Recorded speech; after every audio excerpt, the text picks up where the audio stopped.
Mr. Speaker, after 13 years of Tory failure, the average family in Britain will be poorer than the average family in Poland by 2030. Exactly. That's a shocking state of affairs. If the Tories limp on in government, we're going to see a generation of young people learning to say Auf Wiedersehen pet in Polish, aren't we?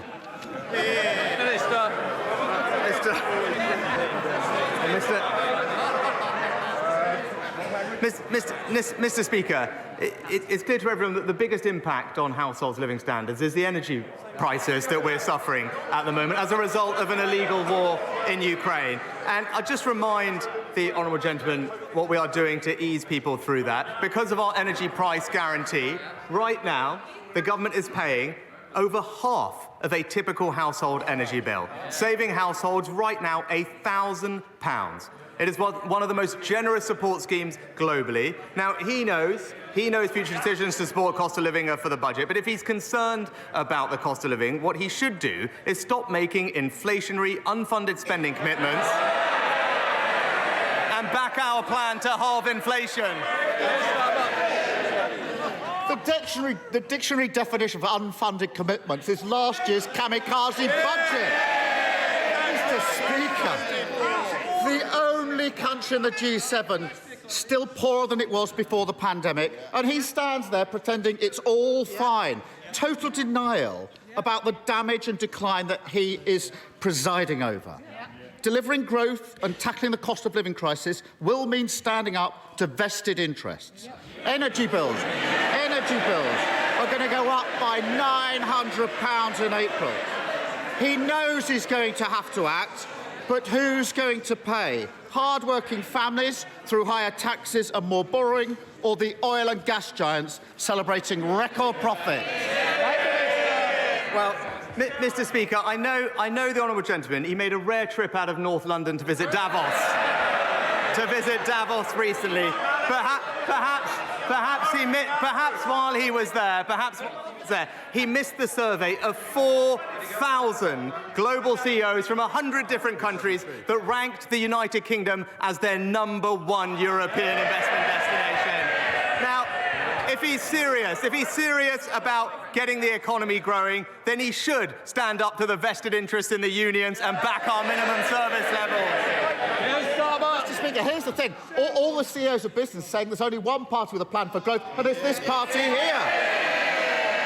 And there's only one party that broke the economy, and they're sitting there.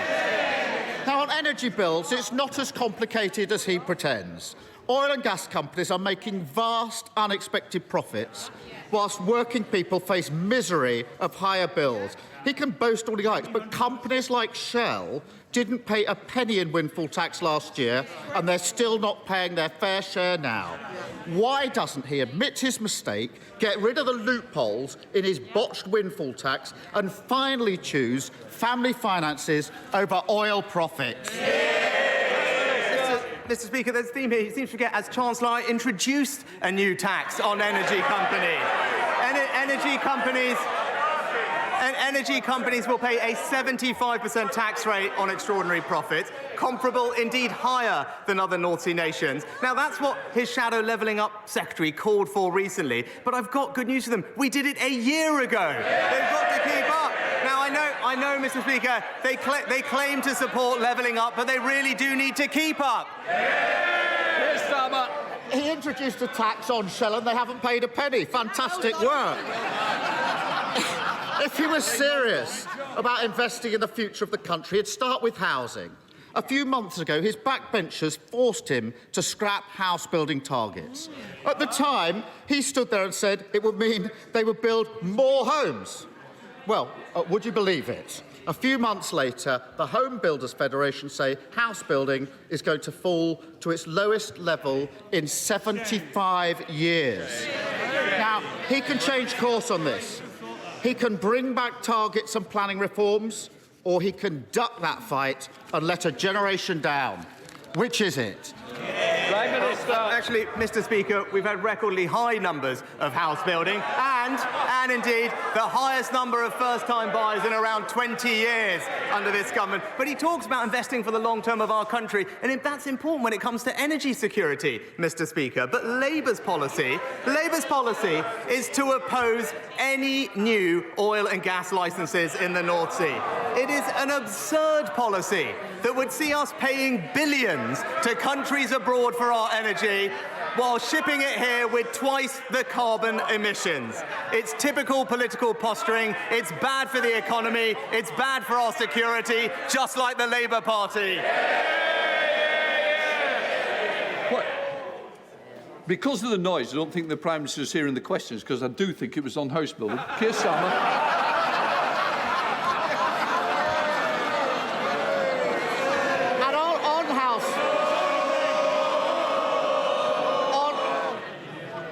On house building, Mr. Speaker, that's the lowest level for 75 years. A whole generation of people desperate to get on the housing ladder, 13 years in power, and all he's got to say to them is, it's somebody else's fault, let me deflect. No wonder they're furious with his government. And it's not just bills or housing. Families are paying over £1,000 a month just to send their child to nursery. If he scrapped his non-dom status, he could start to fund better childcare, put money back in people's pockets and get parents back to work. Seems a pretty simple choice to me. So what's he going to choose? Wealthy tax avoiders or hard-working parents? Well, Mr. Speaker, if we want to see what happens with house building under a Labour government, just look what's going on in London, Mr. Speaker. And when it comes to tax, the facts don't suit his argument. Let's just go over them. The wealthiest pay more tax, the poorest pay less tax than under any year of the last Labour government, Mr. Speaker. Now, about his plans, he's already spent the money he claims he'd raised from that policy on 5 different things, Mr. Speaker. It's the same old Labour Party, always running out of other people's money.